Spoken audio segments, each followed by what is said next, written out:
Vietnam, la primera guerra con helicópteros. Una guerra inusitada y muy política. Una guerra en la que los Estados Unidos lucharon para evitar que el comunismo se apoderara de Vietnam del Sur. Una guerra que, de simple revolución, pasó a ser una guerra convencional entre ejércitos con helicópteros armados en el aire y lanchas rápidas vigilando por los ríos. Los generales creen que perdieron porque, a pesar de su supremacía en el aire y sus tácticas correctas, su estrategia era equivocada. Los bombarderos de los B-52 destruyeron muchas ofensivas comunistas, pero las fuerzas comunistas podían ocultarse rápidamente en la frontera, lo cual les permitía ganar gracias a la táctica de esperar y ver. Sin embargo, para la población civil, siempre se trataba de un apocalipsis now. Para ellos significaba el último capítulo de una guerra de 10.000 días, cuyas causas se remontaban al año 1945, cuando tuvo lugar un levantamiento de los comunistas Viet Minh, origen de una guerra sin cuartel que amenazaba a toda la Indochina francesa. Para frenarla, los franceses decidieron recuperar un remoto pueblo llamado Dien Bien Phu. Esto supuso el asedio por parte de 5 divisiones del Viet Minh, el colapso de la resistencia francesa y la rendición por parte de Francia, no solo de Dien Bien Phu, sino de toda Indochina. Habiendo sido elegida por la facilidad que ofrecía para recibir avituallamiento y refuerzos por el aire, Dien Bien Phu fue tomada de nuevo por los paracaidistas coloniales franceses y por los paracaidistas cazadores en noviembre de 1953. Desde allí, los franceses planeaban atacar un objetivo estratégico mediante patrullas de largo recorrido para anular la ofensiva Viet Minh, prevista para la primavera en las montañas situadas junto a la frontera con Laos. Se dispusieron a defenderse, calculando que se hallaban fuera del alcance de la artillería Viet Minh, que ocupaba aquellas posiciones dominantes. Pero, mientras los franceses seguían sin recibir refuerzos, los del Viet Minh obtenían la artillería de largo alcance que les había sobrado a los chinos después de la guerra de Corea. Aquello proporcionó a los del Viet Minh la oportunidad tanto tiempo esperada de enfrentarse a los franceses en campo abierto y derrotarlos. La guarnición francesa, capitaneada por el general Christian de Castries, descubrió enseguida que en lugar de un asalto al estilo de la vieja caballería con patrullas agresivas, debían enfrentarse a un sangriento asedio. Incluso experimentaron el fracaso de su propia superioridad en el aire.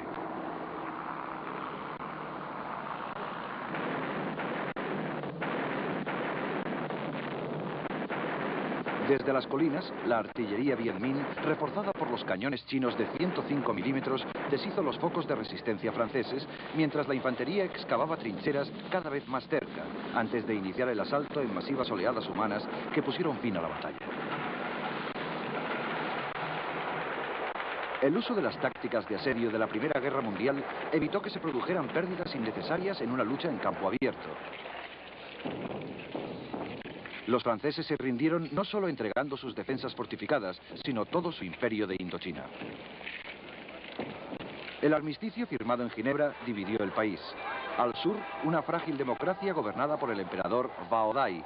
Al norte, un estado comunista regido por Ho Chi Minh, del Viet Minh. El caudillo del Viet Minh había sido Vo Nguyen Giap, un general autodidacta que había iniciado su guerra con 44 hombres y la había concluido victoriosamente al mando de 22 divisiones. Como vencedor de Dien Bien Phu, sus tácticas siempre implicaban algún fallo en su apreciación de las técnicas militares de las que carecía de experiencia. Pero ahora, tras la guerra del Vietnam, se le consideraba un gran estratega al haberse enfrentado con 2 generales americanos. William Westmoreland, que dirigió la asistencia militar de los Estados Unidos en Vietnam desde 1964. Graduado en West Point, su caudillaje se había señalado por un optimismo agresivo. Se había distinguido en la Segunda Guerra Mundial y era un comandante de las fuerzas aéreas especializadas. Durante sus 4 años en Vietnam, el general Westmoreland había dado muestras de tener una idea muy clara de cómo ganar la guerra. Le sucedió Creighton Abrams, que había sido compañero de Westmoreland en West Point. Tenía una personalidad muy variable, pero al igual que su anterior jefe, poseía un brillante historial de guerra, pues había tenido el mando de fuerzas acorazadas y desconfiaba de las técnicas del lanzamiento de paracaidistas. Tuvo que enfrentarse con una moral en decadencia cuando su país luchaba por salir de la guerra. Los norvietnamitas, reorganizándose y agrupándose detrás de la zona desmilitarizada, aumentaron considerablemente su ayuda a las guerrillas Vietcong de Vietnam del Sur en los años 60. A los Estados Unidos les preocupaba mucho que, como el centro de resistencia francesa de Dien Bien Phu, todas las nacientes democracias del sudeste asiático cayeran como un castillo de naipes contra los insurgentes. Para robustecer la resistencia del ejército de la República de Vietnam, los Estados Unidos enviaron a este 33 helicópteros, los Eunis H-21. Eran casi obsoletos, pero por primera vez proporcionaron una cierta movilidad aérea al conflicto. Un momento crucial que sirvió para indicar que la guerra nunca más sería como hasta entonces. Pero la ventaja para las tropas subvietnamitas fue escasa. Pocos soldados desembarcaban de los helicópteros que volaban dando vueltas y cuando lograban aterrizar ofrecían al enemigo un blanco muy fácil. En tierra, los subvietnamitas aún no habían conseguido que su ejército de guerrilleros creciera en número. Grandes esfuerzos emprendidos como la operación Estrella de la Mañana consiguieron eliminar a muy pocos Vietcongs e incluso fracasaron del todo al trabar contacto con ellos. Aquello convenció a los americanos de que el ejército de la República de Vietnam estaba muy mal entrenado y que debían hacerse cargo de esta tarea.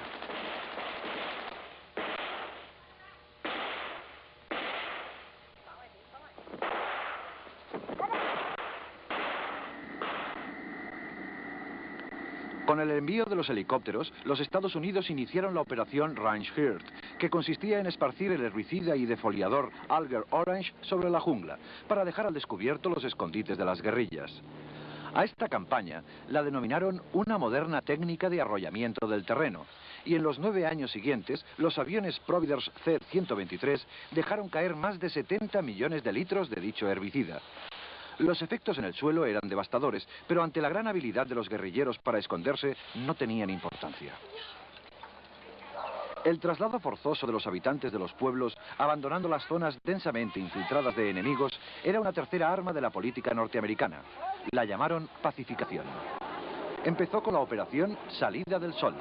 La gente, que jamás había visto un helicóptero antes, era trasladada por el aire, llevando unas pocas pertenencias a unos poblados estratégicos fortificados y construidos especialmente para facilitar un refugio seguro. Para un pueblo tan conservador y xenófobo que desconfiaba de todos los extranjeros, aquello suponía un trastorno muy grande, demasiado revolucionario, y pronto empezó a fracasar por carecer de la adecuada defensa militar. Con 23.000 consejeros presentes en Vietnam, los Estados Unidos estuvieron a punto de salirse de la guerra. Pero entonces, el destructor norteamericano Maddox fue atacado por unas lanchas torpederas comunistas en alta mar en aguas de Vietnam del Norte.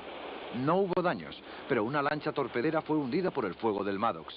Este ataque tuvo una respuesta contundente desde la cubierta del portaaviones Constellation en el momento en el que el comandante de la flota, el almirante Thomas Moore, ordenó un contraataque aéreo mediante bombarderos Phantom y Crusader contra las bases navales norvietnamitas. Por otra parte, el Congreso votó a favor de conceder al presidente Johnson poderes militares especiales en Vietnam, según la Ley Pública 88.408, que le permitían entrar en guerra.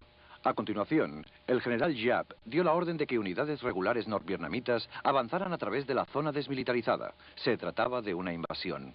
Por lo tanto, los Estados Unidos emprendieron misiones de bombardeo con los B-52 desde su base de Guam en el Pacífico y transportaron marines hasta Da Nang. Desembarcó una brigada entera, la de marines expedicionarios, integrada por 3.500 hombres. Con ellos desembarcaron los tanques Patton y los extraños vehículos antitanque 940 M50 a Onto, dotados de 6 cañones sin retroceso, cuya acción más destacada ocurrió en Hue, batalla que fue tan decisiva para la guerra.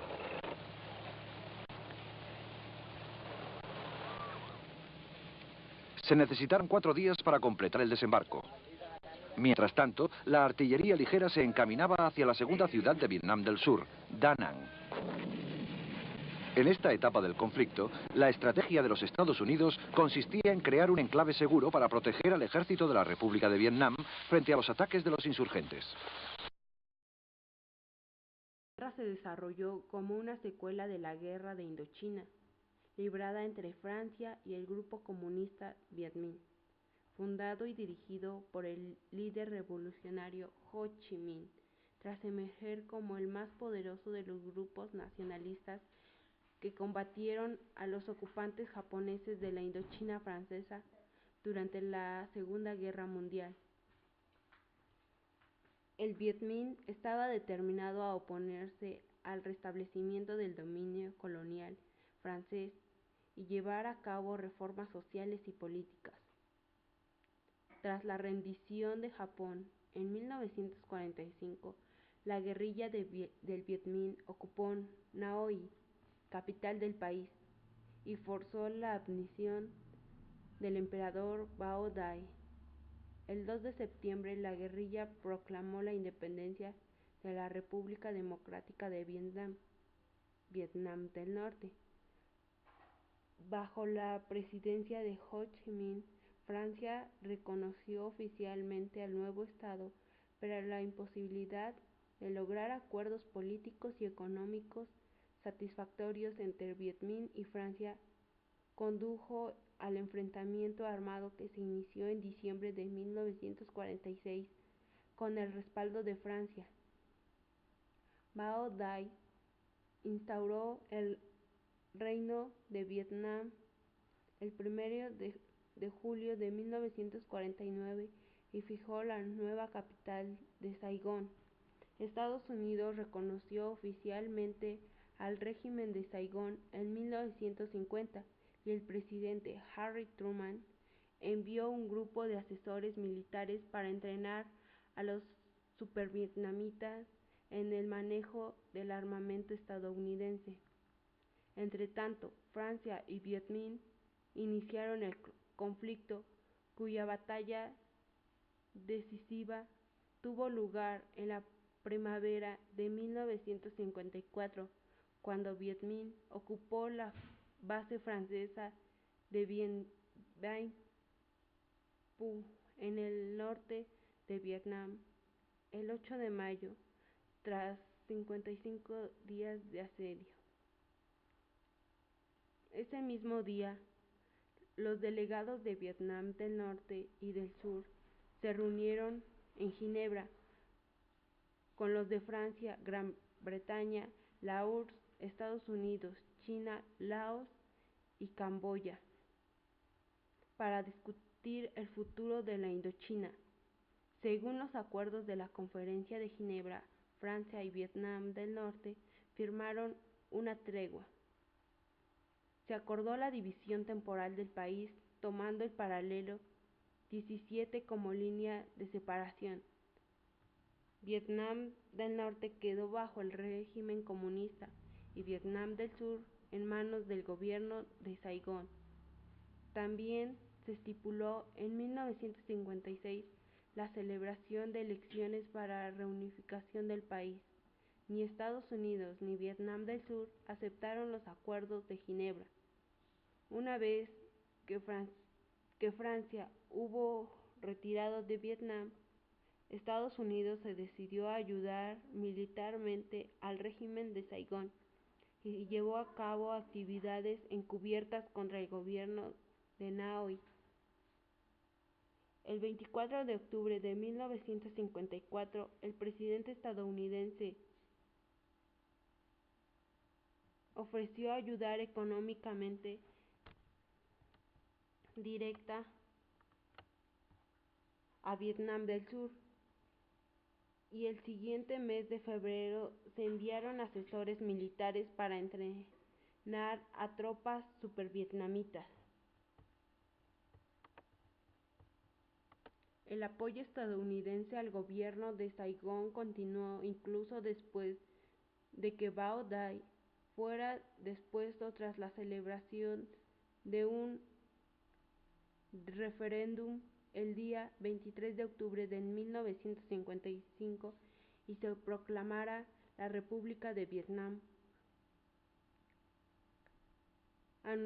Diem anunció que su gobierno se negaba a celebrar las elecciones para la reunificación con el argumento de que la población del norte no sería libre para expresar su deseo y ante la probabilidad de un fraude electoral. La Guerra de Vietnam, llamada también Segunda Guerra de Indochina o Guerra contra los Estados Unidos, para los vietnamitas fue un conflicto bélico librado entre 1959 y 1975 para impedir la reunificación de Vietnam del Sur.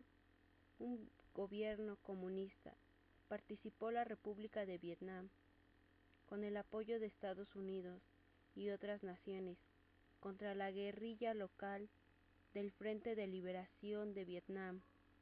y el Ejército de la República Democrática de Vietnam, Vietnam del Norte, respaldados por China y principalmente por la Unión Soviética.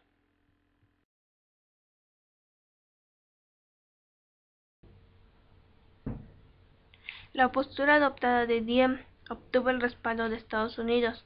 El gobierno comunista de Hanoi proclamó su firme propósito de reunificar el país bajo su doctrina. El alto al fuego, pactado en Ginebra, comenzó a requebrarse, y en enero de 1957, la Comisión Internacional de Control, creada para la aplicación de los Acuerdos de Ginebra, denunció las violaciones de armisticios cometidas tanto en Vietnam del Sur como Vietnam del Norte. A lo largo de ese año, los simpatizantes comunistas que habían emigrado al norte tras la división del país comenzaron a regresar al sur. Estos activistas constituyeron el Vietcong, abreviaturas de Vietnam con Sang, el vietnamita, Vietnam Rojo, y empezaron a realizar sabotajes contra las instalaciones militares estadounidenses. En 1959 iniciaron sus ataques guerrilleros contra el gobierno de Diem. Los ataques se intensificaron en 1960, año que Vietnam del Norte proclamó su intención de liberar Vietnam del Sur del yugo opresor de los imperialistas estadounidenses. De sus secuaces lo reforzaron la creencia que el Vietcong estaba siendo dirigido desde Hanoi. El 10 de noviembre, el gobierno de Saigón denunció que las tropas regulares estaban tomando parte directa en las acciones de Vietcong en Vietnam del Sur. Sin embargo, para demostrar que el movimiento guerrillero era independiente, el Vietcong creó su propio brazo derecho, llamado Frente Nacional de Liberación, con cuartel general en Ai Ho.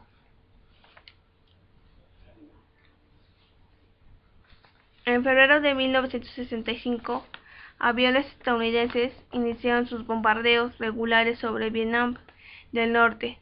En mayo se ordenó su paralización con la esperanza de iniciar conversaciones de paz, pero al rechazar Vietnam del Norte todo tipo de negociación, se reanudaron los bombardeos. La presencia militar estadounidense fue creciendo en Vietnam progresivamente hasta que la fuerza de combate estadounidense ascendía a unos 200.000 soldados. En diciembre de 1965, el presidente Johnson cesó de nuevo los ataques aéreos contra Vietnam del Norte, en un esfuerzo por lograr un acuerdo de paz. Tras su fracaso, se reanudaron las incursiones aéreas. En junio de 1966, los aviones estadounidenses comenzaron a bombardear grandes instalaciones militares en las proximidades del Hanoi y el puerto de Ai Po, que hasta entonces habían sido respaldados.